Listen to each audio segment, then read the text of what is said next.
Welcome to part 2 of the chronological retelling of the Return of the Obra Dinn. If you missed part 1, be sure to check out the info card at the top or in the comments below. If you're looking for identities and deaths of all 60 crewmates, check out my other video, Cheating at the Return of the Obra Dinn. And as always, be sure to support good game developers and hit that subscribe button to support the channel.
Let's review a few key points you would have to assume or remember before we jump back into the second half of the game. It being Sia used the shell to summon the mysterious light that subdued the mermaids.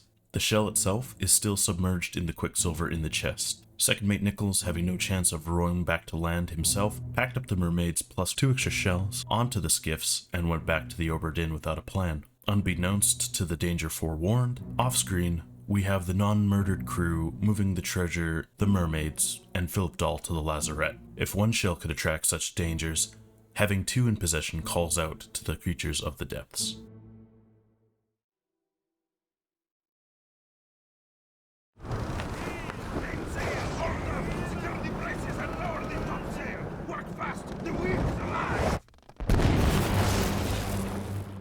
Welcome to everyone's favorite part, finally being able to distinguish the top men from the seamen before they get down from the rigging and blend in with all the crew again.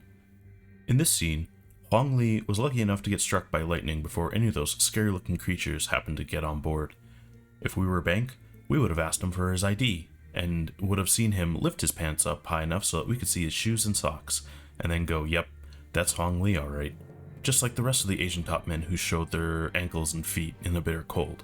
Thanks Wei Li, thanks Ji Zhang. Volkov can be identified from the Russian card game, as he is the only Russian topman. Because we know both Volkov and Toporov now, Alarkus Nikishkin can now be identified from the early boat scenes.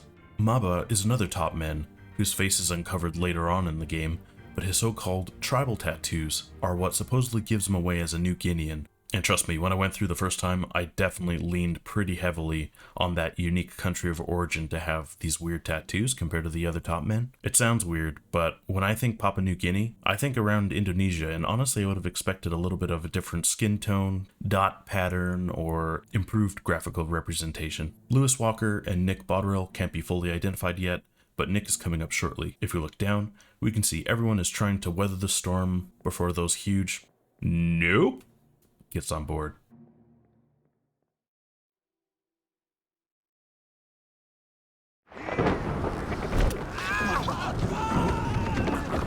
What is it?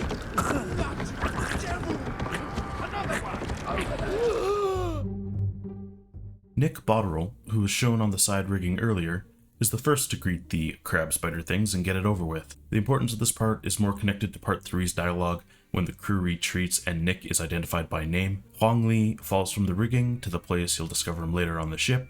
Aside from that, not much else can be seen except one funny sight. Charles Minor is actually just standing around casually with his arm on the goat cage, completely unfazed.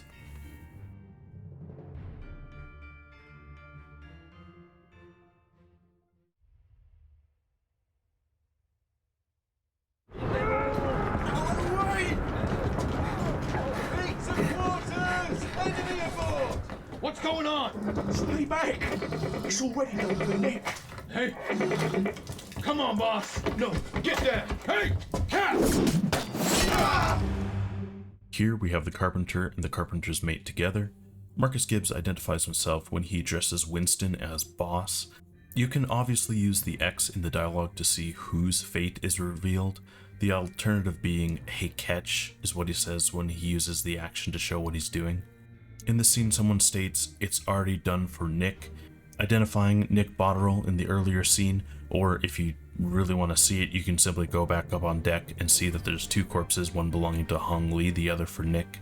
The fourth mate, or as we referred to, the only other John on the ship, is protecting his steward. Visually, John is distinct enough to be identified, but if you were really unsure, it is safe just to wait until you identify William Hostcut near the end of the story.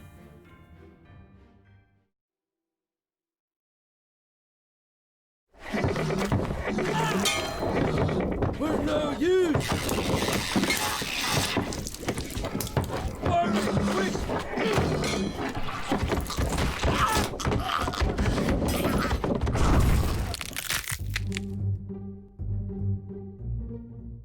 Part 4 shows us the fates of the surgeon's mate, James Wallace, and topman Ji Zhang, who we have addressed in the first half of the game. Omid Gull is using his notable personal item, his scimitar. Chronologically, you don't get to identify him for another couple chapters, but hang on to this. The gunner's mate is opening the cargo hold, and the gunner is distributing weapons to the crew. You can see a spiked, shadowy figure crawling away that will later reveal the face and subsequent fate of Zungi Sathi. Of note, Charlie is knocked back, and the lantern being thrown at the crab spider is quite honestly an odd setup, but you'll understand why I say this in the next scene. Other notable characters in the scene include the captain taking aim at the crab monster, Winston is being held by Nathan after being pierced by a spike, and the butcher is doing his best to assist the crew.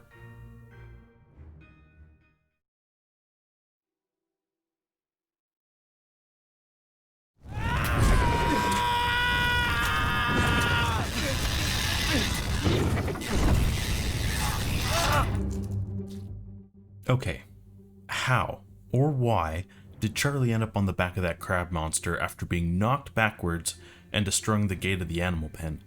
Yes, it is clear that he has a spike through him, but I mean, what was he really trying to do? Get the crab monster in a headlock while the crew brought out the guns? It's not as if the crab monster wasn't already on fire.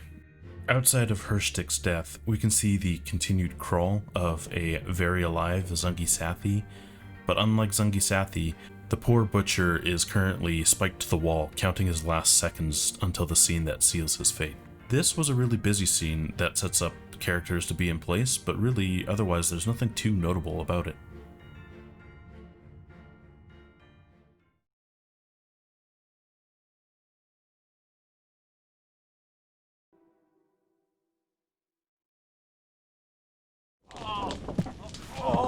I've got you. Don't move. I'll get you down.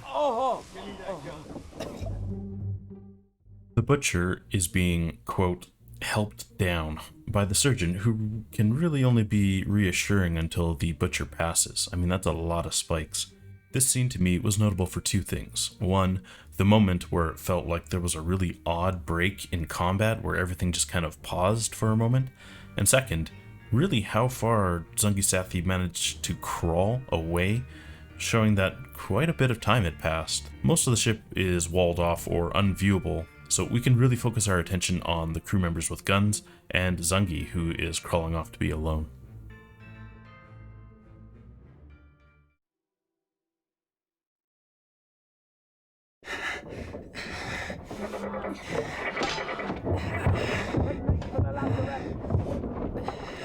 Secure the hold.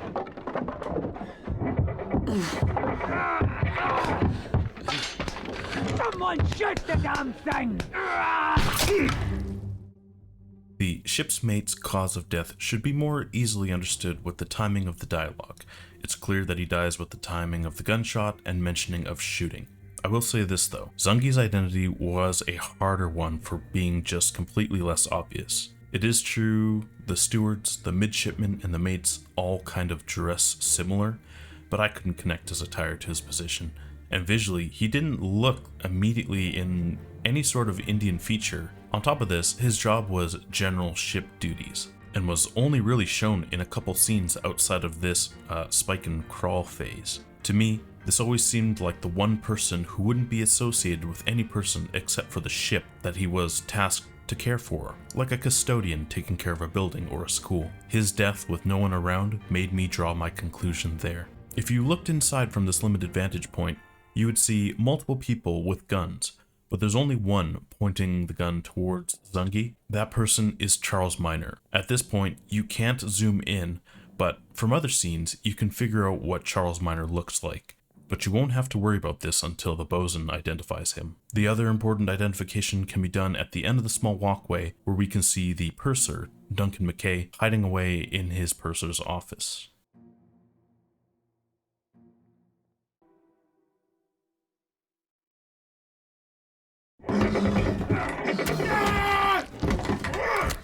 Is that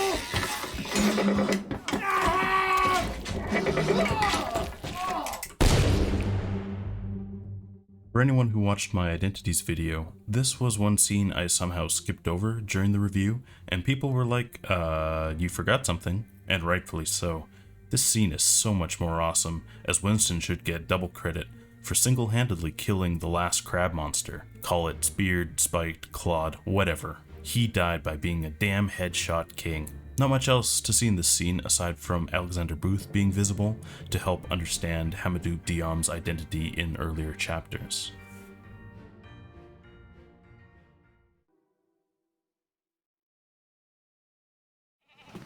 Let me on. Over my dead body, you bloody Dane. Huh? How's that? There's no cause for trouble, boys. Get in the boat. Thought I'd forget. You killed my brother. What? That was an accident. The ropes. It wasn't his fault. I saw the whole thing. Lies. I shouldn't have waited so long. No, don't!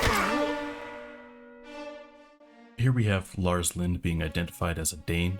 Being the only crew member from Denmark makes his identity pretty easy to guess. More on this scene, Nathan Peters thinks Lars Lind's responsible for his brother Samuel's death for some reason. I'm not sure whether he thought he tried to orchestrate it from the second deck of the ship, but ignoring the fact that Booth was not only there, saw the rope snapped, and would have likely been in sight of Nathan Peters, he unleashes his frustration. For any of you wondering, you can't use the previous testimony to identify Booth because both Diom and Booth were present in loose cargo. Besides Peters and Booth, Duncan McKay is already on the skiff with his ledgers. To me, this would have also been an acceptable way to identify the purser if you didn't see him during Zongi's fate.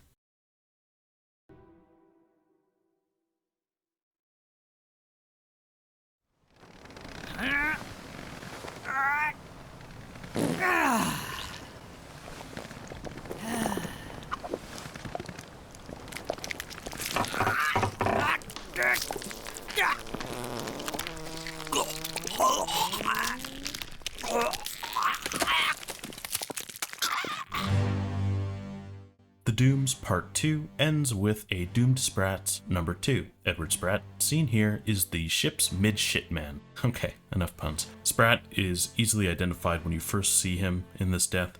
When you try to look at him on the picture, he shows up just as the initials, and obviously a signature or initials on a piece of art is likely the artist's. It was a very comedic way of opening for the massacre to come, but Part 2 is much like a Bitter Cold Part 3. Everyone who is alive at this point is either sleeping or trying to relax somehow, so now is a good time to take your own roll call. We can see a Martin Perot and his steward, Roderick Anderson, walking together. Martin is identified at the end of the chapter, and thusly we identify Roderick. If we take a look at Hammock 48, Hammock 48 belongs to Nathan Peters, who has just slipped away in the middle of the night, which means Samuel was the brother who died at the beginning of the voyage.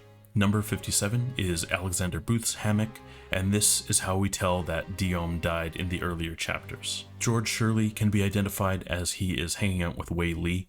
We identify Wei Li as unfortunately he is the only Asian top man to survive this far. And finally, we can see that Omid Gul has a scimitar next to his bed, identifying him in the other scenes.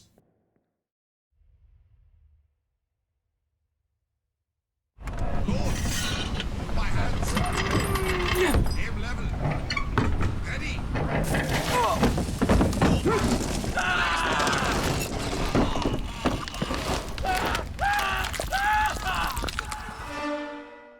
Here we see Abraham Akbar being crushed by the cannon after lighting the fuse. Akbar was identified during the Bitter Cold Part 1 sitting in his hammock. Simply, players would have to guess that the X was number 52, given the numerical order of the other Indian seamen. And of course, just as we figured out George Shirley's identity, he's standing here at the tip of a lit cannon trying to free gunner Christian Wolf, who was also constricted. On the other side of the wall, we can see Volkov, Maba, and Walker maintaining the other cannon.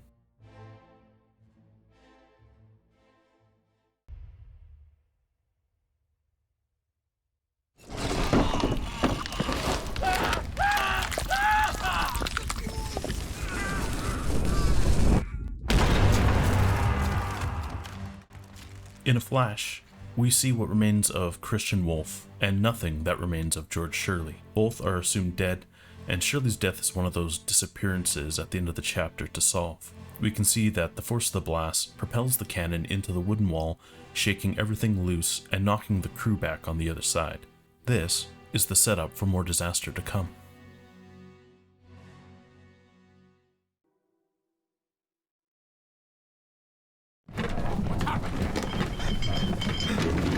Sir, loose the cannon! She's nearly over. Fight your flag. With an abrupt shift, Roderick Anderson is crushed by a loose cannon, with the third mate Martin Perot looking on. As we look around the rest of the ship, Volkov, standing over Christian Wolf's body, is the only member of the other cannon team still present, as the others have mysteriously vanished from the gun deck. On the stairs leading out of the gun deck, we see the midshipmen Thomas Lank and Peter Milroy going up to the main deck.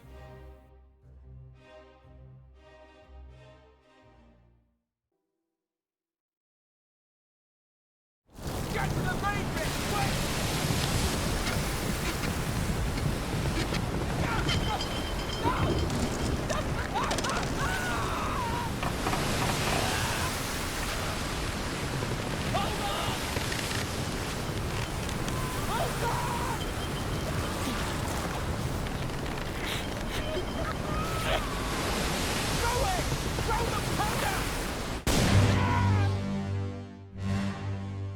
I had to go on the Oberdin wiki for this part, as it never made a whole lot of sense where this magical gunpowder came from. In the prior scene, we can see that the midshipmen are actually coming up from the gun deck with gunpowder.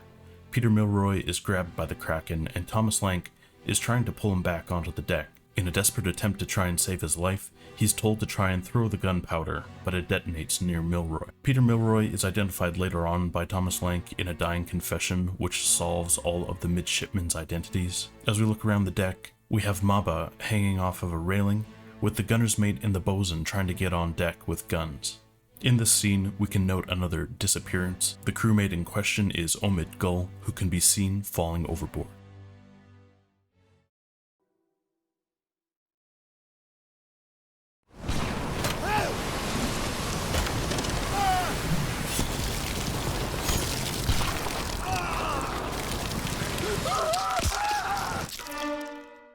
We can see Top Man Maba is torn apart by the Kraken after he stabs it with his sword.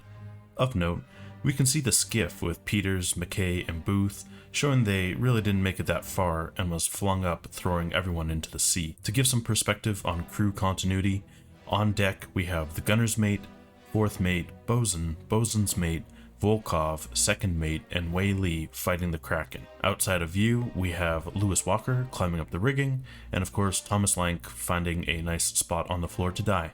So really that should leave just the captain, the helmsman, the first and fourth mate's stewards, the surgeon, and Philip Dahl, who are either locked in the lazarette or are somewhere else on the ship. Alright, and the other passengers who decided now was the best time to make an appearance.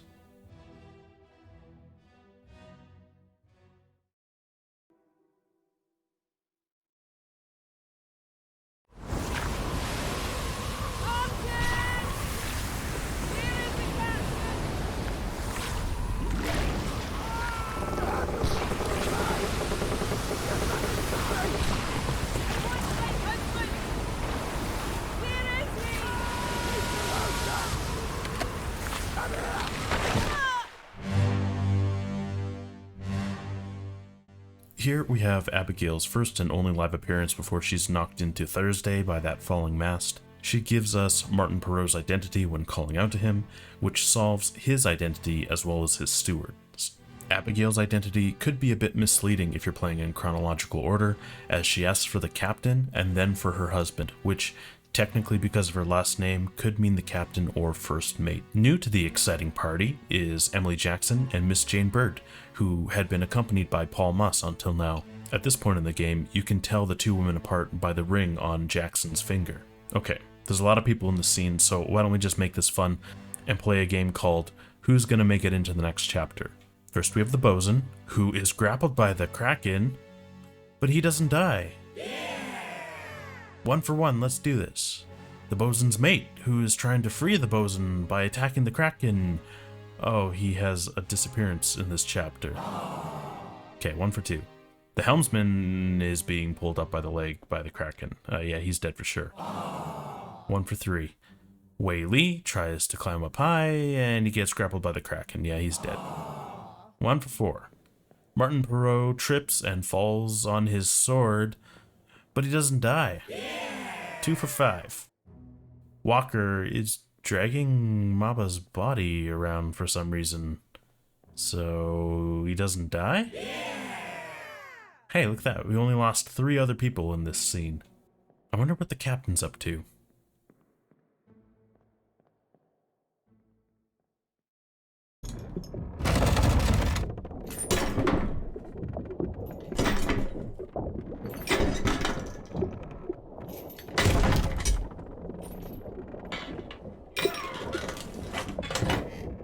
What's this? Quicksilver.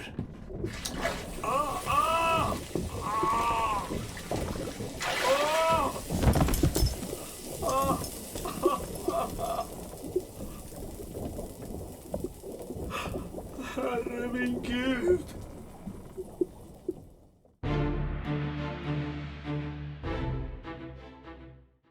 Part 8 is fairly short and only unlocked once you beat the game proper.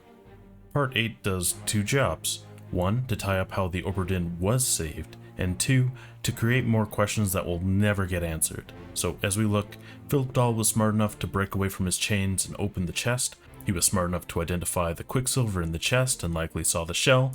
He was then smart enough to stick his entire hand in there just so that he could hold on to the shell while he burned alive. But hey, I mean, look at the chest, at least he got to see the cool light show, right?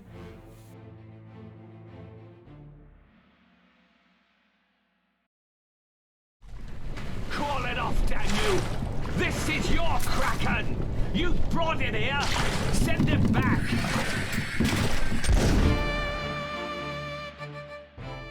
This is the part of the story arc that intrigued me about the captain. Note he is quote-unquote trying to bargain with the mermaid, and shoots the first one. He's not exactly a master negotiator.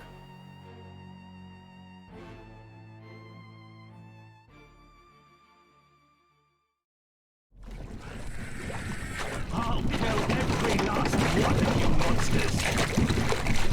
Withdraw the Kraken, or I will kill you all!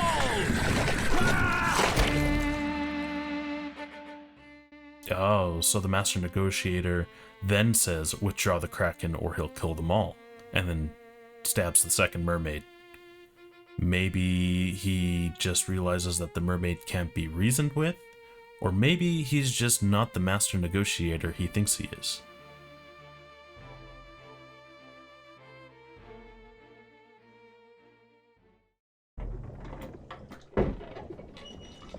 A third shell! The captain didn't toss them all! Leave it! Help me lift this!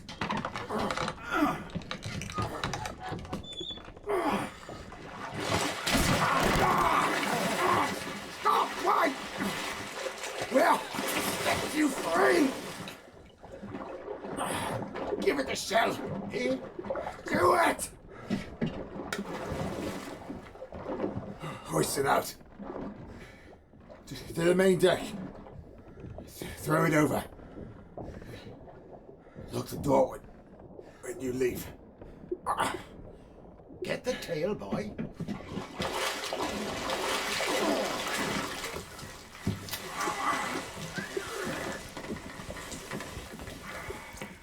In return, the ship. The Obra Dinn. See it home.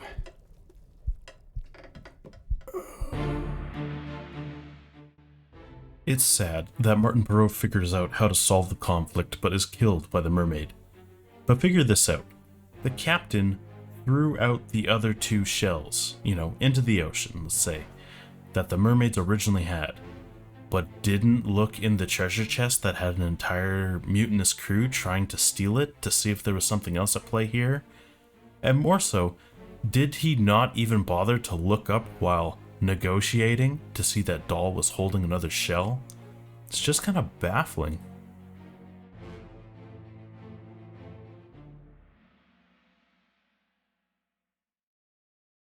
There you are. Collect your things. Where's the key? To that door. Gone. Damn. There's no time. We need to go. Right. There you go. What are you up to? Nothing good. Okay, this was the most baffling part until you tie it back to the investigation.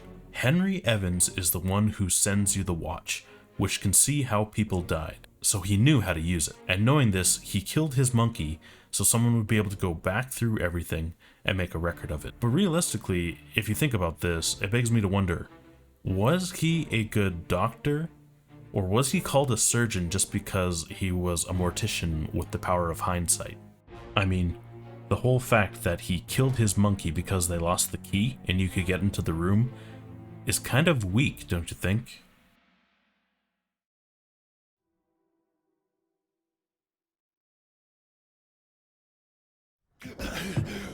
Put me down. Let go. Easy now. You're in a bad way. It's the squid. Where is my Frenchman? The squid's gone. Your mate was torn apart. The cat. The beast is dead.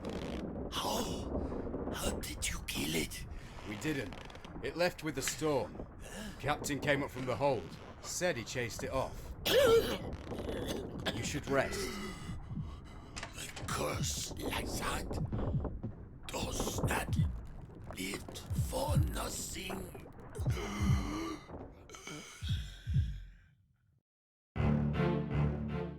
Following the outcome of the Doom, the Kraken really got the best of Alfred Kestel, who's now short one arm, and bleeds out while the surgeon is down shooting his monkey. If you didn't catch Kestel in the bosun storage area, his dialogue would reveal his role as bosun as well. Kestel asks about his Frenchman, pairing the two and revealing the identity of Charles Minor, who is told by the 4th mate he didn't make it. Kestel's comment to hearing the captain chasing off the Kraken, saying, "A curse like that does not live for nothing," is a very wise truth, but indicates the captain must have done something to start or end that disaster. To me, this is the comment that heavily influences the events of the 4th mate and the gunner's mate. Outside of this discussion, we can see the 1st mate leaving his quarters. This would be indicative of his identity, but to be honest, he's a pretty easy ID in the last chapter. We can see Thomas Lank walking up, as well as Captain Witterell going up to the main deck.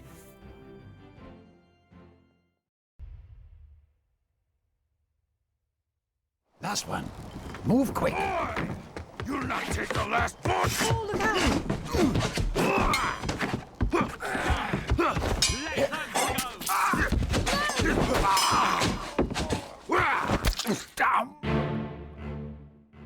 The remaining passengers, Miss Jane Bird and Mrs. Emily Jackson, hence the ring, the surgeon, and the 4th mate Stewart apparently had enough of this spooky ship adventure and decide to get off on the last rowboat the ship has. In the middle of the ocean, Captain Genius here, telling them, let them go, because I'm sure they're ready to be in the middle of the ocean for a quick little 3 weeks of rowing. They'll make it to Africa, but definitely not in the best of health.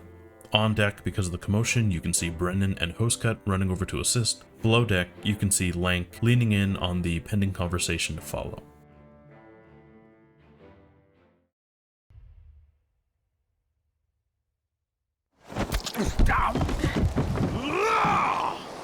Let them go!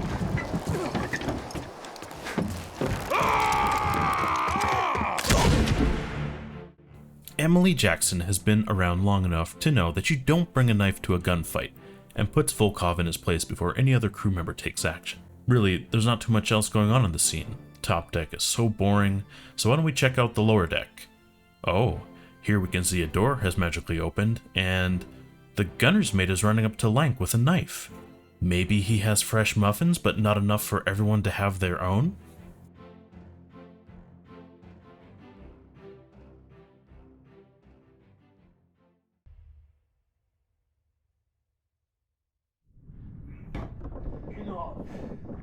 Captain cannot be trusted.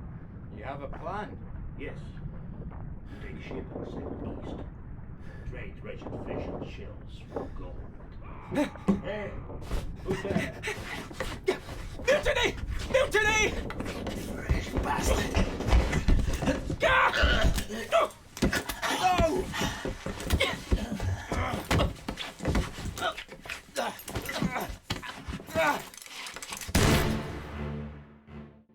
Instead of walking away quietly to inform the captain and get a plan of action, Lank takes the car alarm route and lets everyone know where he is and what he knows. In the process, he gains a new back accessory. Oddly, Davies is the one who asks Wyator if he had an actual plan for Mutiny, but is the first to kill Wyator because he didn't like the killing of Lank. At this part of the game, there's going to be a lot of officers without hats, and a particular gunner's mate who doesn't have a face anymore, so you will rely heavily on the earlier chapters to recognize faces, such as the Murder Part 2. Above deck, the skiff, the rowboat, the lifeboat, whatever, I don't even know what it is anymore, sailing out to sea. Walker is dealing with the body of Volkov. The first mate and seaman Brennan hear the commotion below deck, and the captain is again unfazed by any noise that's on the ship and starts thinking about everywhere he'd rather be right now.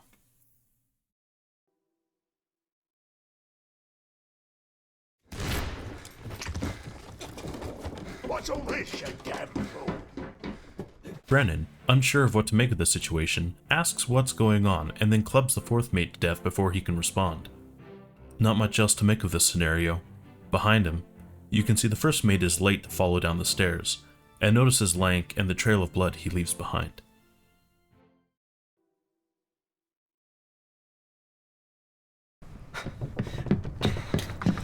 Oh no! You're cut! Don't leave me. Bear up, son. I'll stay with you. Tell Pete's mother I tried my best. Aye. To pull him back, to save him. You tell her yourself. Brennan! Bring the surgeon's kit! Before bleeding out, Thomas Lank confesses that he was unable to save Pete. He's referring to Peter Milroy, who was grabbed by the Kraken and blew himself up with gunpowder during the Doom. This all takes place in a midshipman's cabin, but to be honest, we've been given enough hints that you don't have to know that fact. Henry Brennan is also identified in this scene, as he can be seen visually responding to his name being called, cupping his ear. This visual cue is to show that he is not to be confused with Lewis Walker, who is entering the scene.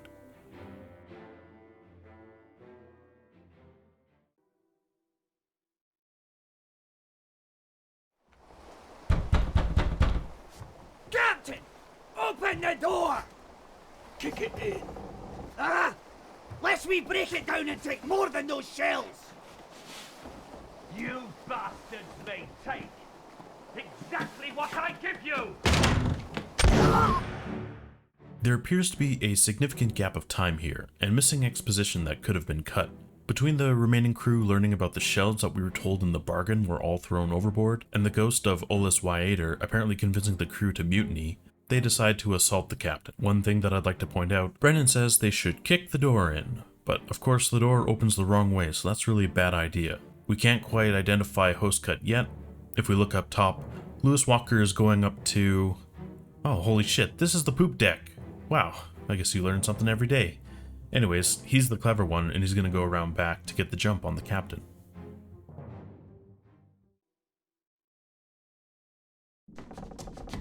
Where are they? Must be in here someplace.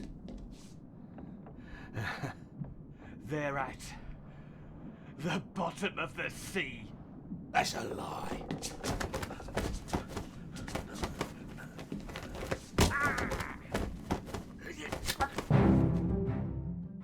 Brennan is still convinced the captain is hiding shells, so he engages the captain with oddly slappy fight noises before stabbing the captain in the shoulder with his stick and getting his throat cut. Walker is entering in from behind after taking his sweet time getting into the room. But here's my question to everyone. Is the captain wearing pants? I don't think so, but comment below what you think.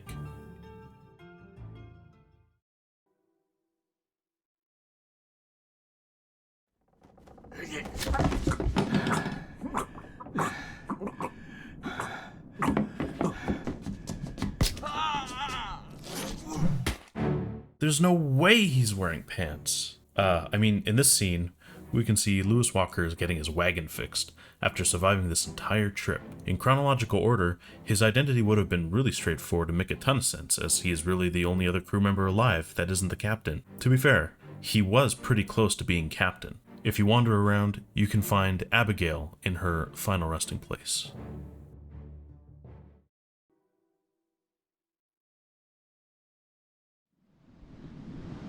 Abigail, your brother, my friend.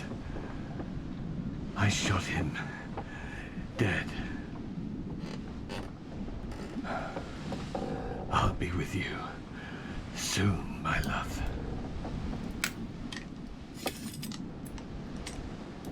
Please forgive me for everything. Finally, we have the captain identifying the first mate and clearing any doubt that Abigail is not the captain's wife. I want to go through something in way too much detail and I don't have a lot of footage for it, so I'm going to try and recite this as quickly as possible. It all has to do with the captain apologizing for everything. When I played through this game the first time, I thought the final scene was pure remorse, you know, for being the last man alive, trying his best to save the ship and its crew, and being in so many influential scenes. But going through this game in chronological order really brought a different view of the captain.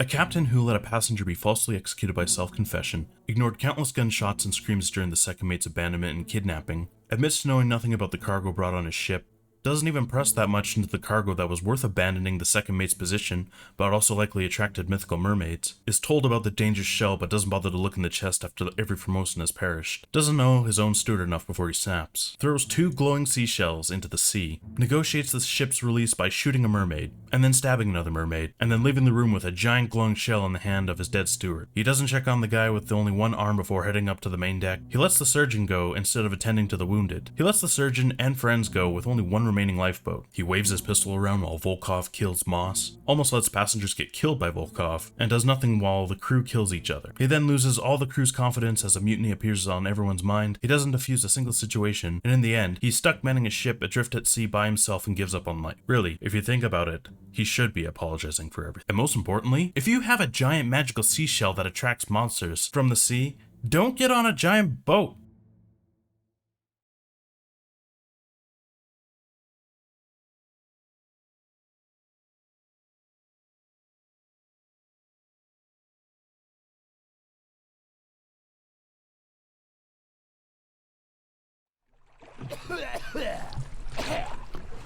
Company man woke me up.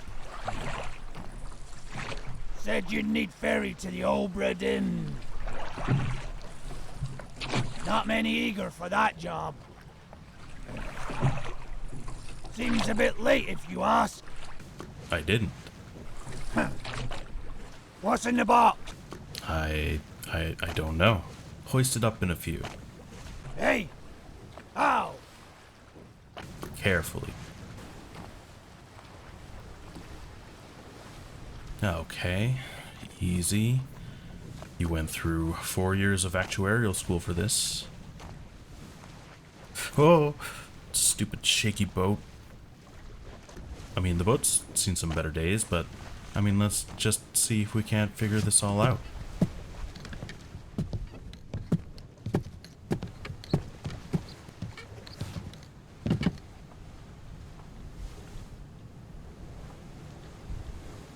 I mean, we're pretty smart.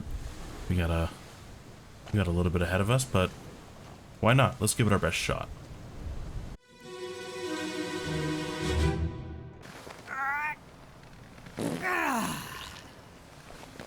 Son of a bitch, why the hell did I agree to this?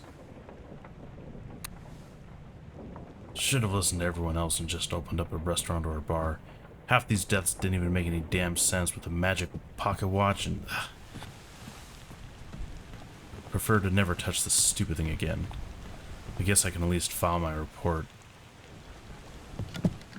Get off this stupid thing. I need a damn shower. Ugh.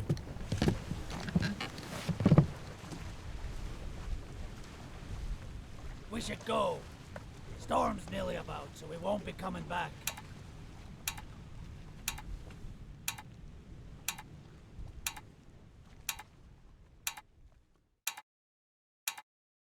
Finally. Sit down so you don't fall out.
Wow, it's been an entire year.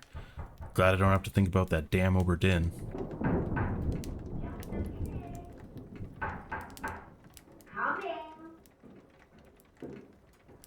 Wish I didn't have 12 cups of tea though. I'm never gonna get to sleep and it's already 12 o'clock. You know, you shouldn't be out in it then. Right, well, get yourself home then. And tell Martha I said hello.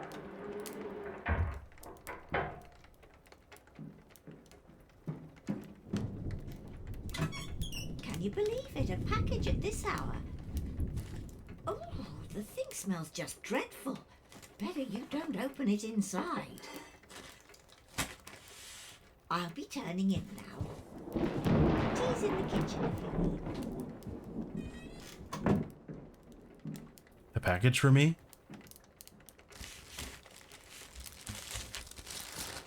Chief Inspector, alright to you with the unfortunate news that Dr. Evans has passed away. He's succumbed to his nose, so ask that his gratitude be expressed by returning the book to you. Gee, thanks. Along with the means to complete it. What? As for the three of us, the Oberdin is distant memory in a dreadful chapter in our lives. Do not write back. Regards, Jane Bird.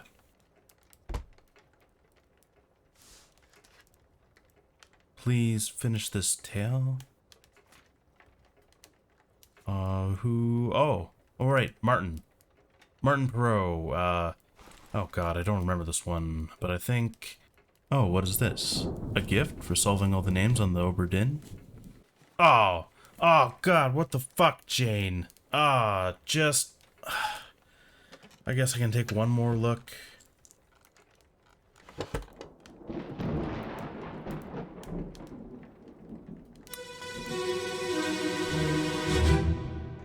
You know what? No. Fuck that. I don't need to see any of that again. Let's just guess, okay? Perot was... Oh god, which hat was he? I think he had a beard, so that makes it a little bit easier. He had a steward, and his steward was named... come on. You spent so much time going through it again and again.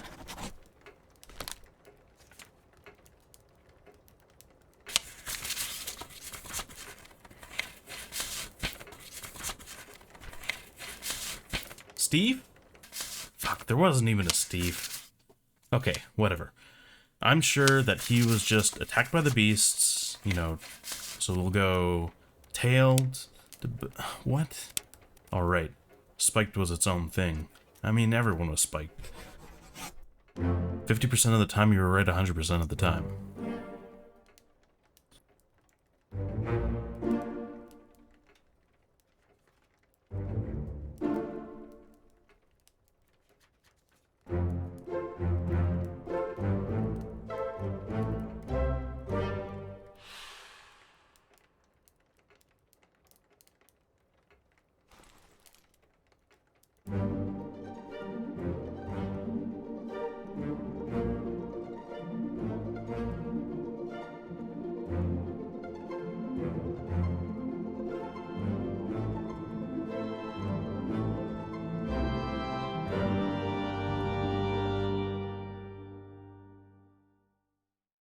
This is going to be the last edited video I'm going to do for this year, so I hope you enjoy.